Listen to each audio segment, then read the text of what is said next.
Aling Erna, pautang daw po bigas at sardinas, sabi po ni Mama. Ano? Utang na naman? Sa susunod na sahod daw po babayaran. Sa sahod na naman. Yan din sinabi sa akin ng mama mo nakaraan pa. Ano po kasi, Haba-haba na ng listahan nyo dito. Hindi na pwede kung puro pangako lang lagi. wala na po kasi kami makain talaga. Ay nako, ano ba naman kasi ang mga magulang nyo? Sige na nga, wait lang. O ito, sige lang. Salamat po, Aling Erna. Mama, ito po ang bigas at sardinas. Salamat, anak.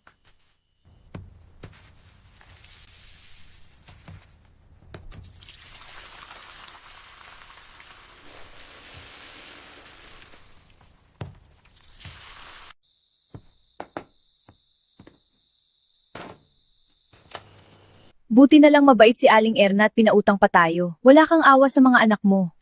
Mahal Di mo naman. inisip, ipapakain mo na lang sa mga anak mo, sinugal mo pa. Kakasawa na. Kala ko kasi mananalo. Tama na yung bulok mong rason. Isa pa, Nestor, lalayasan ka namin ng mga anak mo. Mahal din ako ulit. Last na yun. Huwag ka puro salita, patunayan mo sa amin ng mga anak mo. Mga anak, kain pa kayo oh, sensya na sardinas na naman ulam. Bukas kukuha ko ng labahin para makaulam kayo ng masarap.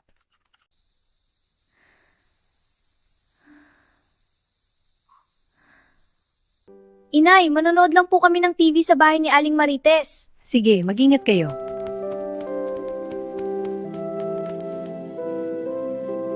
Papatayin ko na ang TV, sayang ang kuryente. Oh, bakit ang bilis nyo?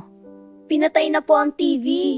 Hayaan nyo, magkaka-TV din tayo balang araw.